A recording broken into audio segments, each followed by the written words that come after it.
Hello students, আজকের ক্লাসে আমি তোমাদের প্রমাণ করে দেখাবো যে অবাধে পতনশীল বস্তুর ক্ষেত্রে মোট যান্ত্রিক শক্তি সর্বদা ধ্রুবক থাকে।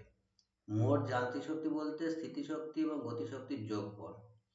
তাহলে অবাধে পতনশীল বস্তুর ক্ষেত্রে এটা আমরা প্রমাণ করব। প্রমাণ করো অবাধে পতনশীল বস্তুর ক্ষেত্রে মোট যান্ত্রিক শক্তি অর্থাৎ স্থিতিশক্তি প্লাস গতিশক্তি সমান সর্বদা ধ্রুবক হয়। এখন পাশে যে চিত্রটা আঁকা রয়েছে, দেখো চিত্রে একটা বস্তু ভূপৃষ্ঠ থেকে এইচ উচ্চতায় এ বিন্দুতে স্থির অবস্থায় আছে।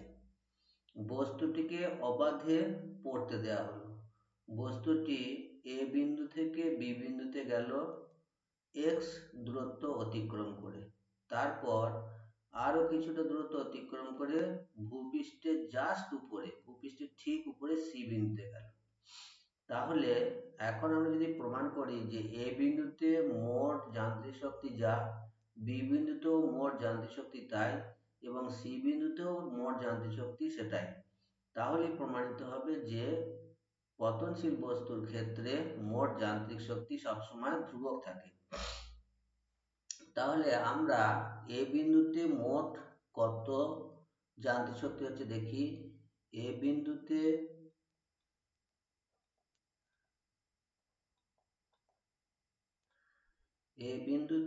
স্থিতিশক্তি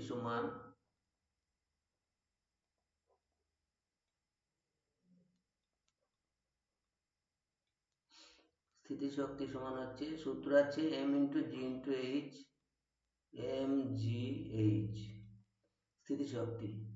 আর এ বিন্দুতে গতিশক্তি কত না, এ বিন্দুতে গতিশক্তি সমান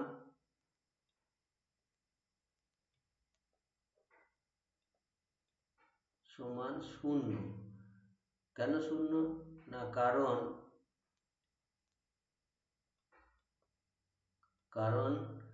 এ বিন্দুতে বস্তুর বেগ কত, শূন্য, কারণ বস্তুটা স্থির আছে এই বিন্দুতে, তাহলে বেগ নেই, কারণ বেগ সমান শূন্য।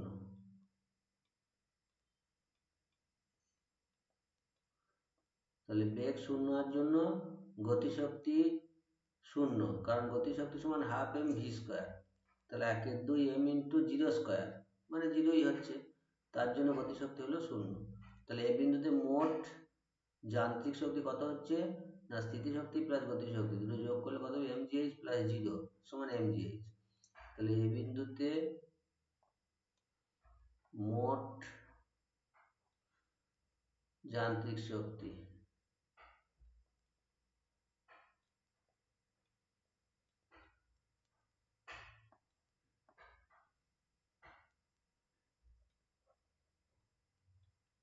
সমান M G H plus zero সমান হলো এম জি এইচ। বেশ, এবার বি বিন্দুতে দেখো, বি বিন্দুতে স্থিতিশক্তি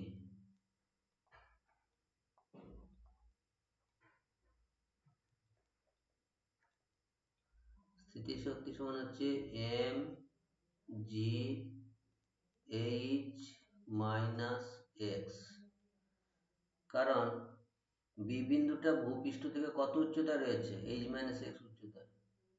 এ বি যদি এক্স হয় আর এ সি যদি এইচ হয়, তাহলে বিসি কত, এইচ মাইনাস এক্স, এইচ থেকে এক্স বিয়োগ, তাহলে এইচ মাইনাস এক্স। তাহলে পরে বি বিন্দুটি ভূপৃষ্ঠ থেকে কত উচ্চতায় অবস্থিত, এইচ মাইনাস এক্স উচ্চতায় অবস্থিত। তাহলে আমাদের বি বিন্দুতে স্থিতিশক্তি কত হবে না, M G H minus X. সূত্রটা হচ্ছে এম জি এইচ, এখানে এইচটা হচ্ছে এইচ মাইনাস এক্স। তাহলে এটা হলো কত না, M G H minus M G X. আবার বি বিন্দুতে গতিশক্তি কত না, বি বিন্দুতে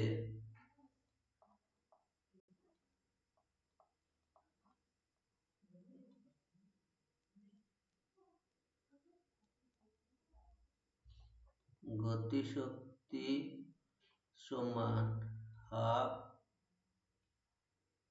এম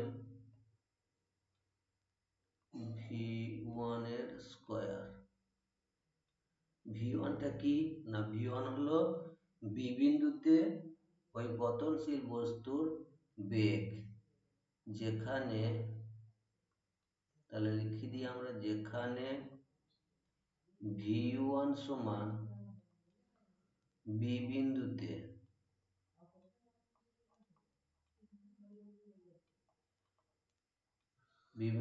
পতনশীল বস্তুর বেগ,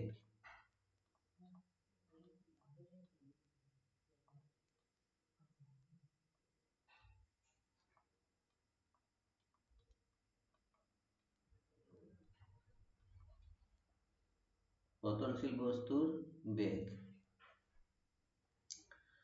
এখন এই v1 এর মানটা কত সেটা আমরা বের করতে পারবো কি করে না, আমরা জানি যে একটা সূত্র আছে v স্কয়ার সমান u স্কয়ার প্লাস 2as, এটা হলো আমাদের সূত্র।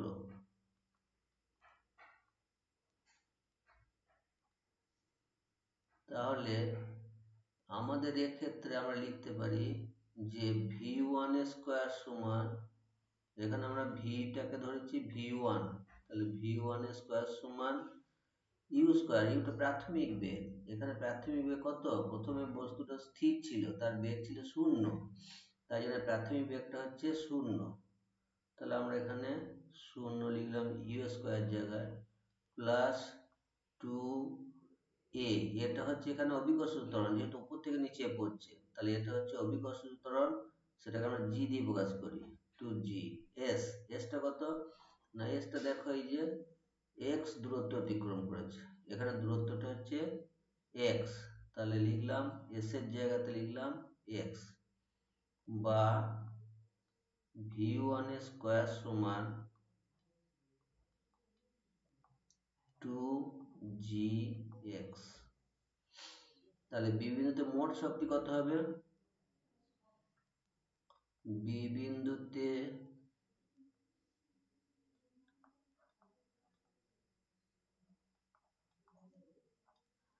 অতএব বি বিন্দুতে মোট শক্তি, মোট যান্ত্রিক শক্তি,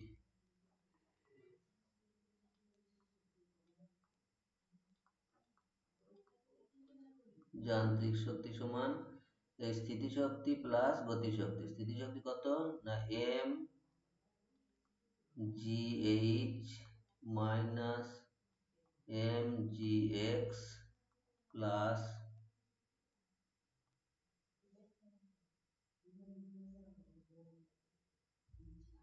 এই half M V one square, half M V one square, V ওয়ানটা কত পেয়েছি, এটা হাফ এম,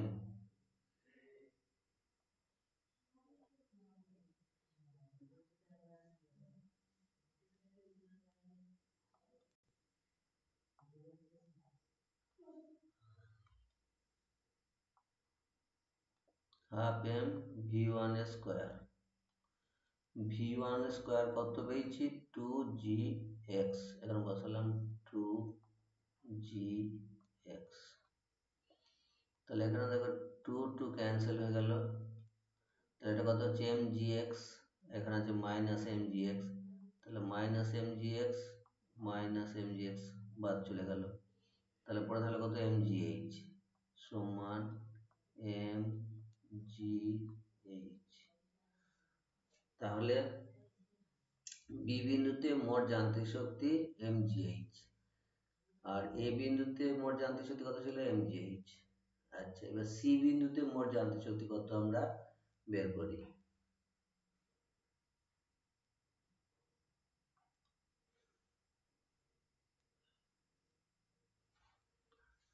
সি বিন্দুতে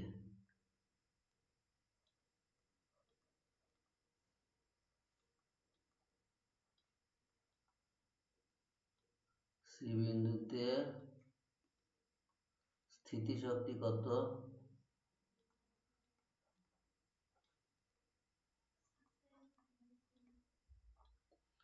স্থিতিশক্তি সমান হচ্ছে 0, কারণ ভূপৃষ্ঠের ঠিক আগের মুহূর্তে সি বিন্দুটা আছে, তো সেখানে সবটাই গতিশক্তি, স্থিতিশক্তি তো 0, তাই জন্য এখানে লেখা হলো স্থিতিশক্তি 0। আর সি বিন্দুতে গতিশক্তি কত? সি বিন্দুতে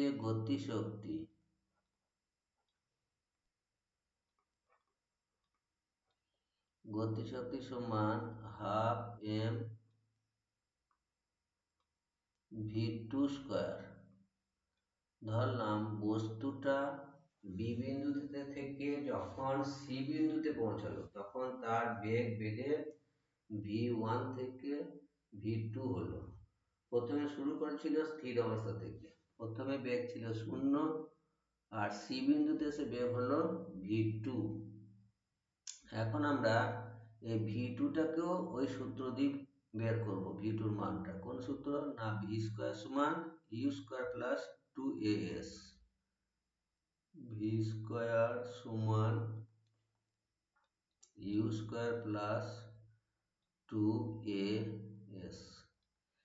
এখানে ভিটা কত ধরেছি আমরা? v2 ধরেছি, তাহলে বা v2² সমান, প্রথমে স্থির অবস্থাতে বস্তুটার বেগ ছিল, প্রাথমিক বেগ 0 প্লাস 2 ইন্টু এ সমান হচ্ছে অ্যাক্সেলারেশন, মানে ত্বরণ, উপর থেকে নিচে পড়ছে, তাহলে এই ত্বরণটা অভিকর্ষজ ত্বরণ, তাহলে এর জায়গায় আমরা লিখলাম জি ইন্টু এসটা হচ্ছে অতিক্রান্ত দূরত্ব, স্থির অবস্থা থেকে সব থেকে উপরের বিন্দু থেকে একবারে সি বিন্দুতে পৌঁছেছে, তাহলে এ থেকে সি পর্যন্ত কতটা দূরত্ব, ওটা তো আমরা এইচ ধরেছি, তাহলে এখানে লিখলাম এস এর জায়গাতে এইচ, তাহলে সমানই হচ্ছে 2gh।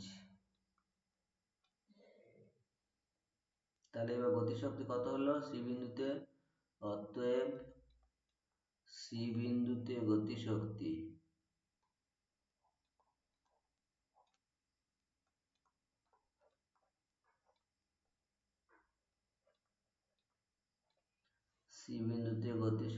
সমান হাফ এম v2² সমান হাফ এম v2² সমান কত? না, v2² সমান 2gh, তাহলে আমরা লিখলাম 2gh, v2² এর জায়গায় লিখলাম 2gh, 2 ক্যান্সেল হয়ে গেল, তাহলে এখানে থাকলো শুধু mgh।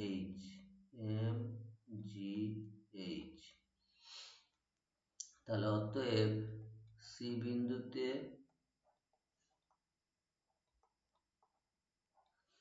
মোট যান্ত্রিক শক্তি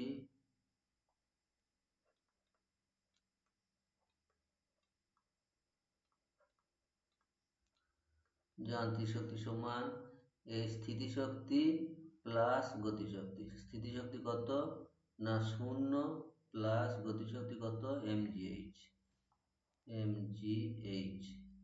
সমানই হচ্ছে mgh। তাহলে এ বিন্দুতে মোট যান্ত্রিক শক্তি mgh, বি বিন্দুতে মোট যান্ত্রিক শক্তি mgh, সি বিন্দুতে মোট যান্ত্রিক শক্তি mgh, অর্থাৎ পতনশীল বস্তুর মোট যান্ত্রিক শক্তি সবসময় ধ্রুবক। তাহলে আমরা লিখতে পারি অতএব এ বিন্দুতে মোট যান্ত্রিক শক্তি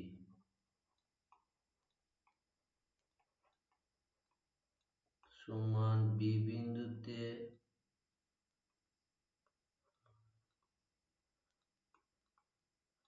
মোট যান্ত্রিক শক্তি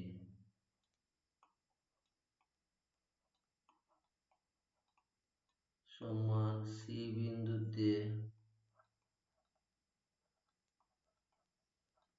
মোট যান্ত্রিক শক্তি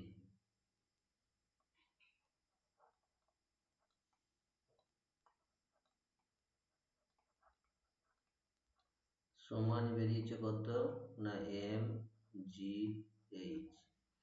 তাহলে এই বিন্দুতেও মোট যান্ত্রিক শক্তি এম জি এইচ, বি বিন্দুতেও মোট যান্ত্রিক শক্তি এম জি এইচ, সি বিন্দুতেও মোট যান্ত্রিক শক্তি এম জি এইচ। অতএব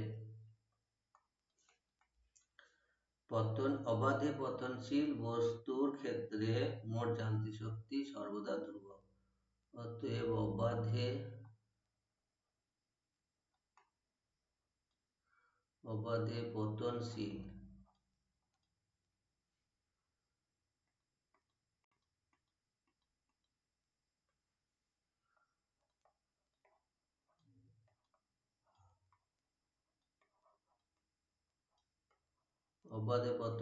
বস্তুর ক্ষেত্রে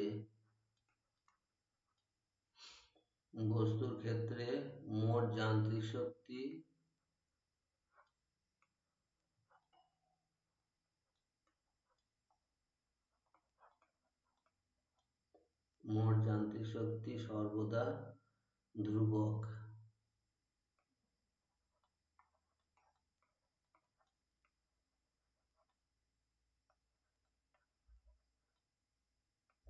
তাহলে আমাদের এটা প্রমাণ হলো। এবার আমরা প্রমাণ করব নততল বরাবর পতনশীল কোন বস্তুর ক্ষেত্রে মোট যান্ত্রিক শক্তির পরিমাণ ধ্রুবক থাকে। ঠিক আছে, তাহলে আমরা প্রমাণটা করি। প্রথমে আমরা ছবিটা এঁকে নিই। ধরা যাক একটা নততল আছে,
একটা নততল এ, নাম দিল এ সি নততল। এই নততলের উপর দিয়ে একটা বস্তু আসছে, নিচের দিকে গড়িয়ে গড়িয়ে নেমে আসছে।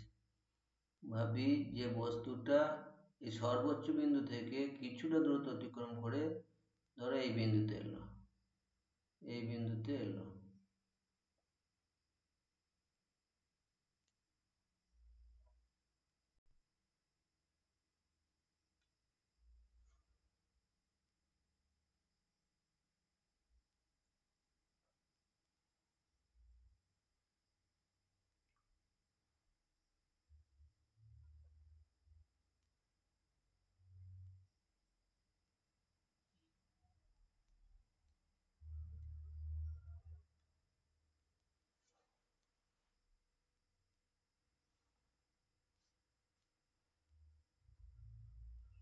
এই নততল ভূমির সঙ্গে থিটা কোণ করে অবস্থিত, এই কোণটা হচ্ছে থিটা। তাহলে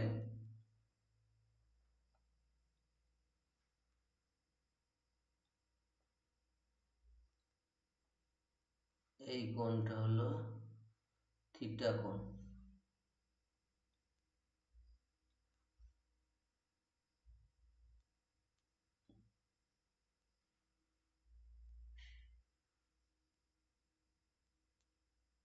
এই কোণটা হলো থিটা কোণ।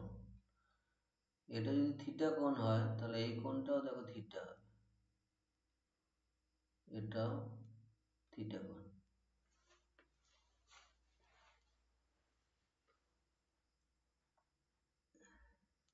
একটা বস্তু প্রথমে এখানে ছিল, বস্তুটা ছিল এখানে,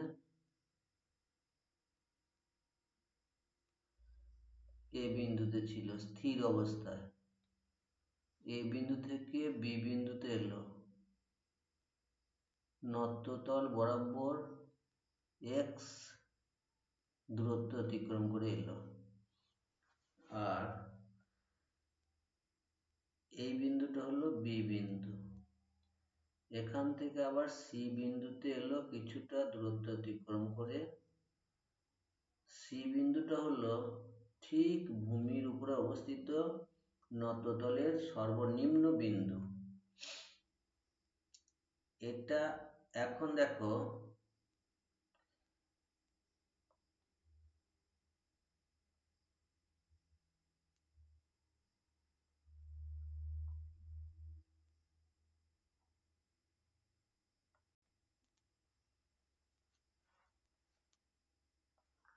এ বিন্দু ভূপৃষ্ঠ থেকে সর্বোচ্চ বিন্দুতে অবস্থিত।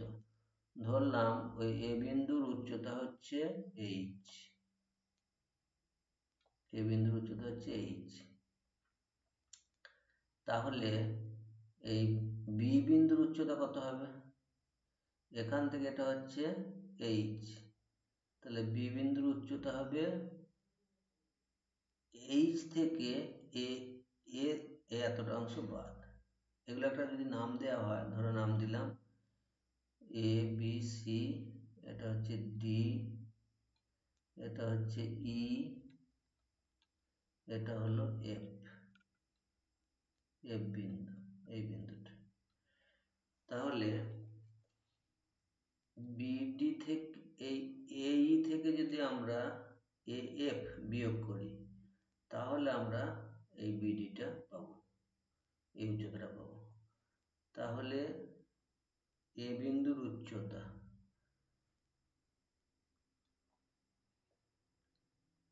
এ বিন্দুর উচ্চতা, লম্ব উচ্চতা,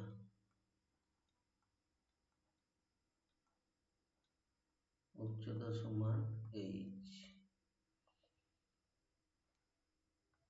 আর বি বিন্দুর লম্ব উচ্চতা, বি বিন্দুর লম্ব উচ্চতা সমান এইচ মাইনাস এ এইচ।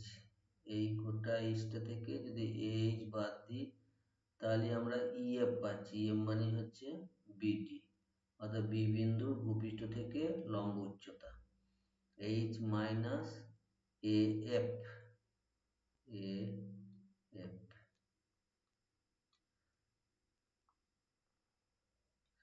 এখন দেখো এ বি এইচ, এটা একটা সমকোণী ত্রিভুজ। এই সমকোণী ত্রিভুজের অতিভুজ এ বি হলো এক্স আর লম্ব হচ্ছে এ এফ। তাহলে আমরা জানি যে লম্ব বাই অতিভুজ সমান সাইন থিটা, এই কোণটা থিটা। তাহলে আমরা লিখতে পারি A H by A B মানে হচ্ছে এক্স, এইচ বাই এক্স সমান সাইন থিটা। অতএব এ এইচ সমান, এ এইচ না বলে এইচটা তো উচ্চতা, এ এফ বলি, এইচ না এ এফ।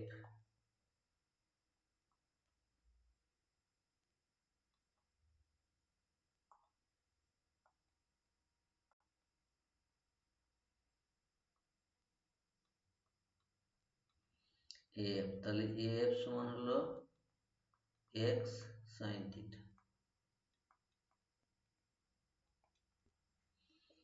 তাহলে আমরা এখানে লিখে দিই এইচ মাইনাস এফ, এফ এর মান হলো x sine theta, x sine theta.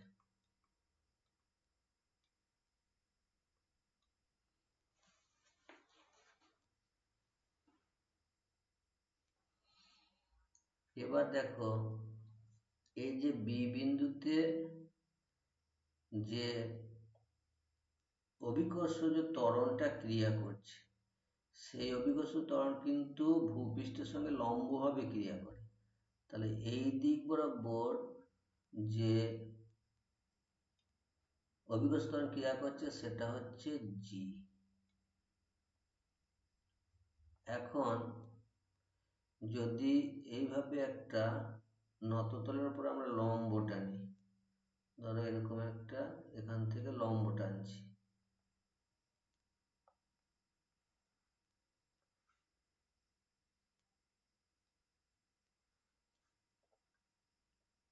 নততলের উপরে একটা লম্ব টানছি,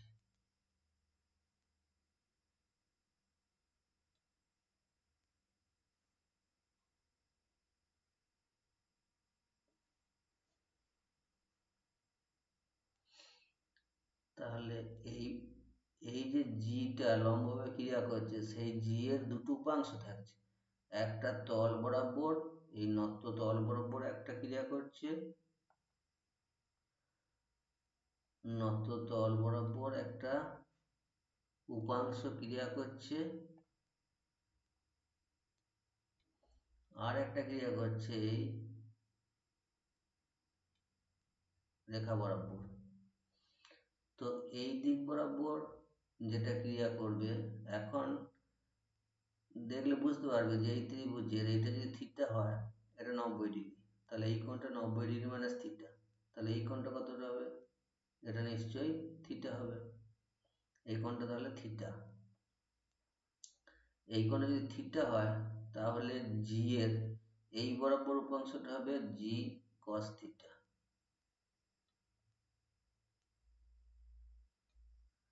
কস থিটা, আর এই দিক বরাবর উপাংশটা হবে জি সাইন থিটা।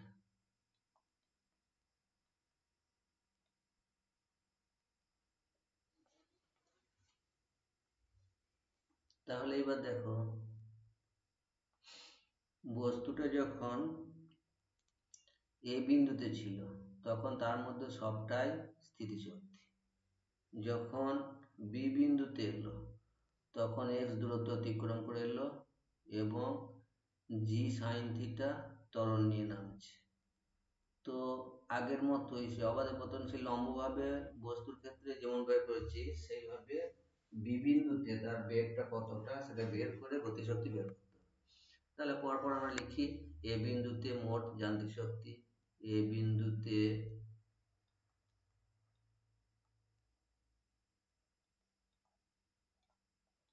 মোট যান্ত্রিক শক্তি,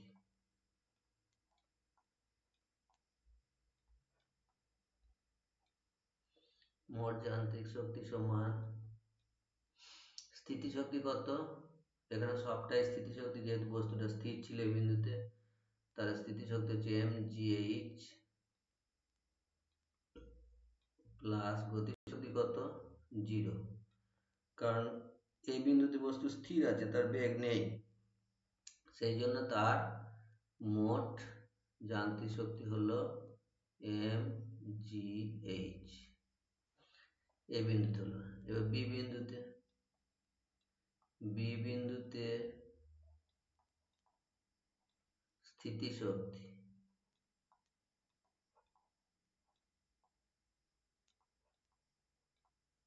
বি বিন্দুতে স্থিতিশক্তি সমান হচ্ছে,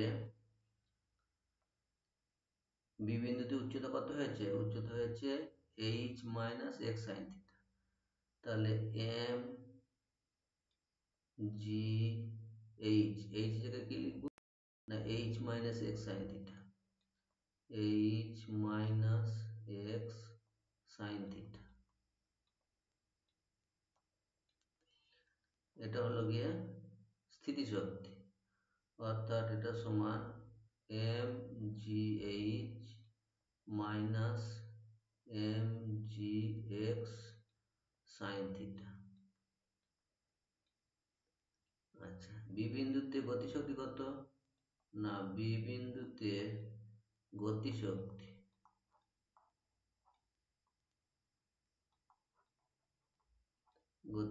সমান হাফ এম। বেগটা ধরলাম, বি বিন্দুতে বস্তু যখন এ থেকে বিতে এসেছে তখন তার বেগ বাড়তে বাড়তে v1 হয়েছে ধরলাম, তাহলে এটা হবে হাফ এম v1 এর স্কোয়ার।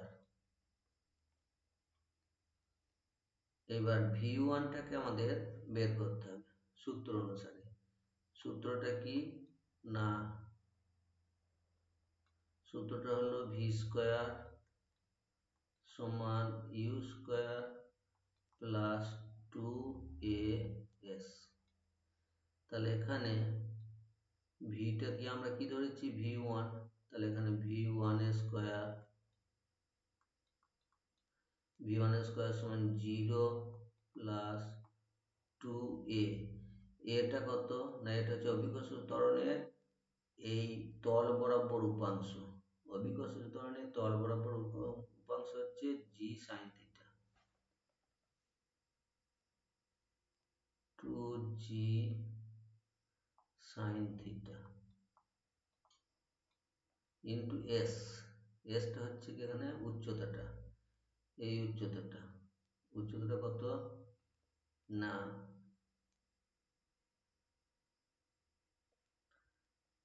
এই বিন্দুতে উচ্চতাটা হচ্ছে এই যে H minus X sine theta, half M V square. দূরত্ব, এখানে দূরত্ব কতটা অতিক্রম করেছে?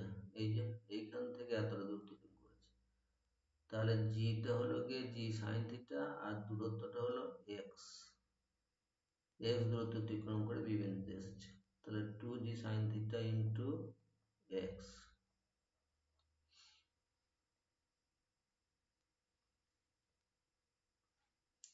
এবার এখানেতে এই v1 এর মানটা এখান থেকে এখানে বসিয়ে দেওয়া হচ্ছে, v1 এর মানটা এখানে বসিয়ে দিচ্ছি, তাহলে এটা কত হচ্ছে? হাফ এম v1 স্কোয়ার কত? 2g x sine theta, 2g x sine theta. 2 cancel হয়ে গেল, তাহলে কত হলো? না, সমান G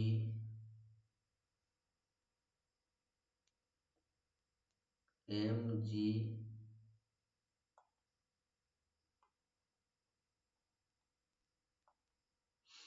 M G X sine theta.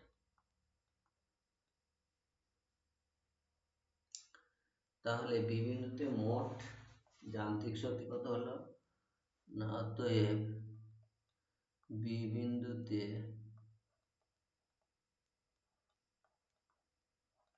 মোট যান্ত্রিক শক্তি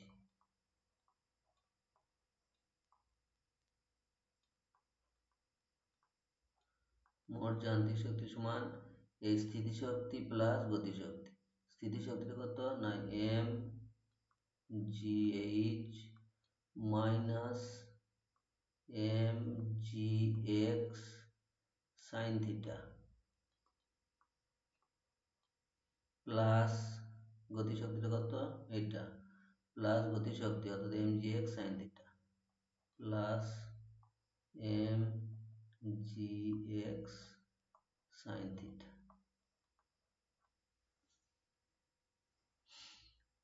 M G X sine theta cancel হয়ে গেল, তাহলে সমান হলো এম জি এইচ।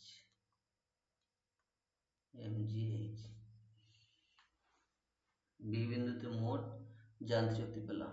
এবার সি বিন্দুতে মোট যান্ত্রিক শক্তি। সি বিন্দুতে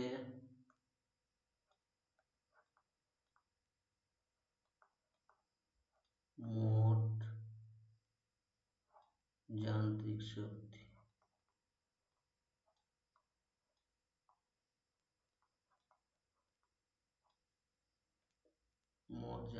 শক্তি সমান স্থিতিশক্তি প্লাস গতিশক্তি। তাহলে সি বিন্দুটা জাস্ট ভূমির উপরে অবস্থিত, ঠিক ভূমির উপরে, তাহলে তার মধ্যে স্থিতিশক্তি একটুও নেই, স্থিতিশক্তি সবটা জিরো, স্থিতিশক্তি জিরো, সমস্তটাই হলো গতিশক্তি। তাহলে হাফ এম v2 স্কয়ার সমান হাফ এম v2। v2টা কত দেখো, না v2টা ওই একই সূত্র অনুসারে আগের মতো সূত্র ফেলে বের করতে হবে। v2টা এখানে বের করি, সূত্রটা হচ্ছে কি,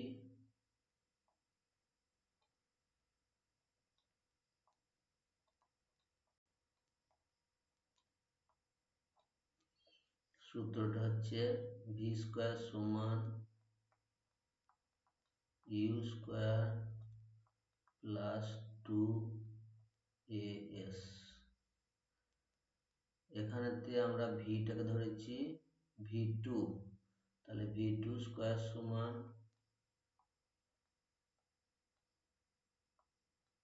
v2 স্কয়ার সমান ইউ, প্রাথমিক বেগ এ থেকে আসছে, এ তে স্থির ছিল প্রাথমিক বেগ 0, তাহলে ইউটা হলো 0 প্লাস 2, এটা হলো G sine theta, 2 G sine theta into S. এসটা কতটা, না এসটা হচ্ছে এসি, এই গোটা এসিটা হচ্ছে এস, কেননা পুরো এ থেকে সি পর্যন্ত দূরত্ব অতিক্রম করে এসেছে, তাহলে এটা হলো এসি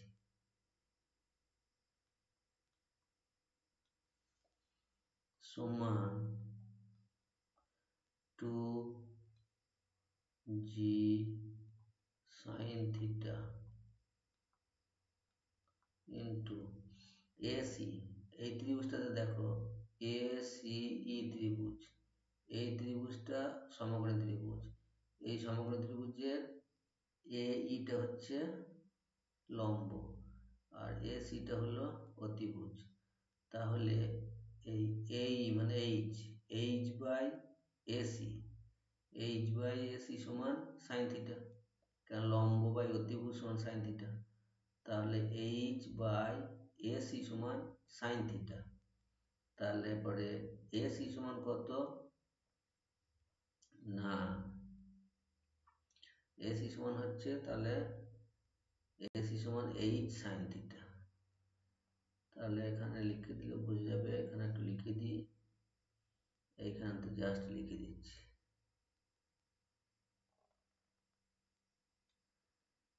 এইচ বাই এসি মানে লম্ব বাই অতিভুজ সমান সাইন থিটা। তাহলে অতএব এসি সাইন থিটা সমান এইচ, তাহলে এসি সমান কত, না এসি সমান H by sine theta, H by sine theta. তাহলে আমরা এসির জায়গায় লিখতে পারি H by sine theta, H by sine theta. তাহলে দেখো সাইন থিটা ক্যান্সেল হয়ে গেল, এখানে কত দাঁড়াচ্ছে 2gh, 2gh। তাহলে আমরা কি পেলাম, না half M v2 square, v2 square মানে হচ্ছে 2gh, তাহলে এখানে লিখলাম 2gh, 2 2 ক্যান্সেল হলো, তাহলে কত হলো এখানে, না mgh, mgh। তাহলে দেখো সি বিন্দুতে মোট যান্ত্রিক শক্তি হলো mgh, সি বিন্দুতেও মোট যান্ত্রিক শক্তি mgh, বি বিন্দুতে মোট যান্ত্রিক শক্তি mgh,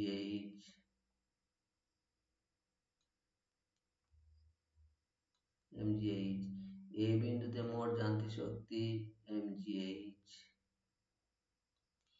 তাহলে আমরা কি পেলাম, এ বিন্দুতে মোট যান্ত্রিক শক্তি যা বি বিন্দুতেও মোট যান্ত্রিক শক্তি তাই, সি বিন্দুতেও মোট যান্ত্রিক শক্তি তাই।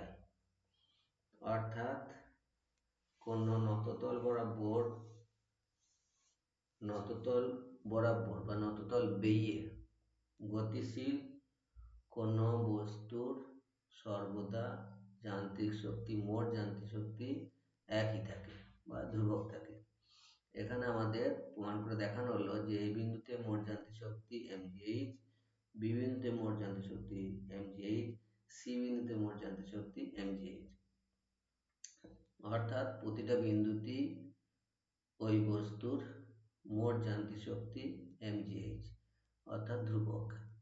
তাহলে আমাদের প্রমাণ হলো যে পতনশীল বস্তুর ক্ষেত্রে সে সরাসরি উপর থেকে লম্বভাবে অবাধে পড়ুক বা কোনো নততল বরাবর গড়িয়ে গড়িয়ে নেমে আসুক, উভয় ক্ষেত্রেই সবসময় মোট যান্ত্রিক শক্তির পরিমাণ ধ্রুবক থাকে। ঠিক আছে, তাহলে আজকের মতো ক্লাস এখানেই শেষ হলো। পরের দিন আবার অন্য টপিক নিয়ে ক্লাসে আলোচনা করা হবে।